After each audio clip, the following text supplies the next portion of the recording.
Hello दोस्तों, good morning. आप सभी से एक छोटा सा जानकारी देना चाहता हूँ। पार्लियामेंट में एक बिल आया था, वुमेन एम्पावरमेंट का नाम पे एक बिल लेके आया था बीजेपी। हिस्ट्री में ये पहली बार हुआ कोई से बिल आया और वो पास नहीं हुआ, क्योंकि इस बिल में कुछ अलग चीज था। वुमेन एम्पावर का नाम पे ये इंडिया में डीलिमिटेशन करना चाहता था, क्योंकि इस डीलिमिटेशन बिल का ऊपर हमारा फ्यूचर डिपेंड करेगा। कैसे? देश जितना जितना आगे बढ़ रहा है, पॉपुलेशन भी उतना आगे बढ़ रहा है, मतलब बढ़ते जा रहे हैं पॉपुलेशन। इंडिया में टोटल पार्लियामेंट्री सीट है 543, उसको बीजेपी ने 850 करना चाहता है। इसका मतलब हर 1 लाख पीपल्स का ऊपर एक एमपी बनता है, मोटा मोटा। तो 10 साल बाद जैसे जैसे पॉपुलेशन बढ़ रहा है, उस हिसाब से 1 लाख 3 लाख में कन्वर्ट हो जाएगा। 3 लाख पीपल्स का ऊपर तो फिर 3 एमपी बनना चाहिए। यही चीज करना चाहता है बीजेपी, यही है डीलिमिटेशन। क्योंकि इस हिसाब से जिस स्टेट पे पॉपुलेशन रेट कम है तो वो इस हिसाब से तो पीछे रह जाएगा, यानी उसका सीट कम हो जाएगा, यानी उसका पावर कम हो जाएगा। अगर पावर कम हो जाएगा तो वो कभी मेजोरिटी पे नहीं आ पाएगा। इस हिसाब से जिस स्टेट पे ज़्यादा एमपी हो जाएगा, वो स्टेट अगर बीजेपी का हाथ में चला गया तो बीजेपी कभी भी नहीं जाएगा। क्योंकि बीजेपी का नहीं जाना एक तरफ से उसका जंगल राज जैसा बन जाएगा, क्योंकि पावर का तो गलत इस्तेमाल हो रहा है अभी का सिचुएशन पे। अगर ये बिल पास हो गई तो पूरा फ्यूचर खतरे में आ जाता इंडिया का। क्योंकि जैसे साउथ इंडिया में केरला जो है, उसका मतलब पॉपुलेशन रेट अभी वो लोग 4% निकला क्या आया है, लेकिन नॉर्थ के उसी हिसाब से 12 से 13% पॉपुलेशन रेट है। सबसे आगे है यूपी 20%, क्योंकि इधर सबसे अनएडुकेटेड पीपल्स रहता है 20%।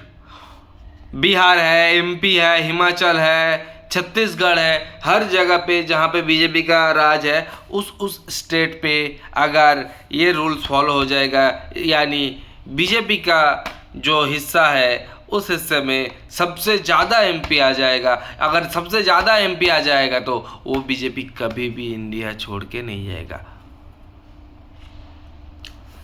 एक तरह से बीजेपी प्रपोज कर रहा है कि वुमेन्स एम्पावर का नाम पे, यानी ये 33% फीमेल रिजर्वेशन सीट रखेगा एमपीज के लिए।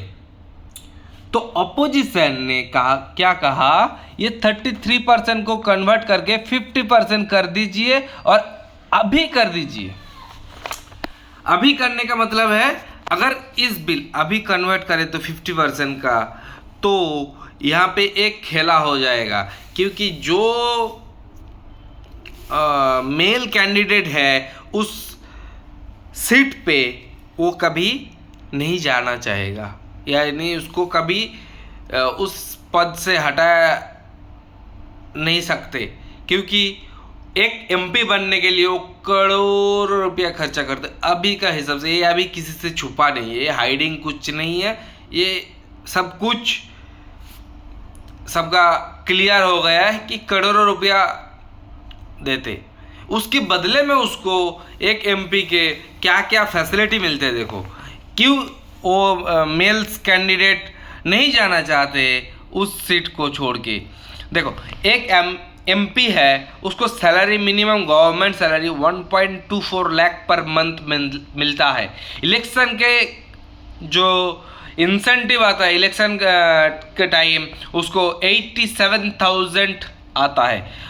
उसका जो ऑफिस भाता है उसमें ऑफिस में जो खाना खाता है उसके लिए 70 to 75,000 पर मंथ उसको आता है। डेली उसको भाता जो आता है वो 2,500 रुपीज़ आता है। दिल्ली में होम एक फ्री मिलता है, ठीक है, और अगर कोई किसी ने होम नहीं लिया तो 2 लाख पर मंथ रुपीस उसको आ जाएगा। और टूर मिलता है, 34 डोमेस्टिक फ्लाइट फ्री मिलता है, फर्स्ट क्लास एसी ट्रेन मिलता है, और electricity 50,000 unit per month free मिलता है। मेडिकेशन फ्री होता है और पेंशन के लिए 31,000 पर मंथ उसको पेंशन आता है। तो बोलो इतना अगर फैसिलिटी किसी एमपी को मिलेगा तो एमपी कोई भी उसका पद छोड़ना चाहेगा। तो बीजेपी का जो पॉलिसी है वो 33% संरक्षण रखना चाहता है एम्पावर का नाम, वोमेन एम्पावर का नाम पे, कि वोमेन को पावर दिया जाएगा। ऐसे ही तो कहावत है ना, बीजेपी जुमला पार्टी है, वो तो कभी किसी भी जुमले को पूरा नहीं करते। तो ये कैसे पॉसिबल होगा? ये कभी भी पॉसिबल नहीं हो सकता। तो यानी ये जो वोमेन एम्पावर का आड़ में ये डीलिमिटेशन करना चाहता है, ये एक टाइप से मास्टर स्ट्रोक है, इसीलिए इसको अनदर मास्टर स्ट्रोक बोला गया है। और इसी अनदर मास्टर स्ट्रोक ने पार्लियामेंट में बिल पेश नहीं हुआ, ये फेल्ड हो गया। और बीजेपी को कहीं ना कहीं पता था ये फेल्ड होगा, इसीलिए प्रिंटेड पोस्टर पहले से ही अरेंज करके रखा गया था संसद के अंदर, क्योंकि उसको अगर पहले से ही पता था, इसीलिए वो वोमेन एम्पावर का बीच में आड़ में छुपना चाहते थे। इसलिए पूरा जो प्रिंटेड पोस्टर है, बैनर है, वो लोग छपा के लेके गया था, क्योंकि उन लोगों को भी कहीं ना कहीं पता था कि ये कभी पास नहीं होगा। बीजेपी जो बोलता है झूठ बोलता है और इंसान को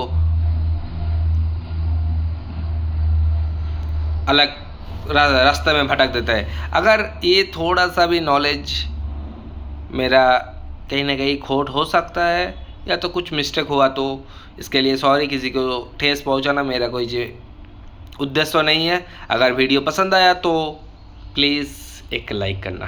थैंक यू।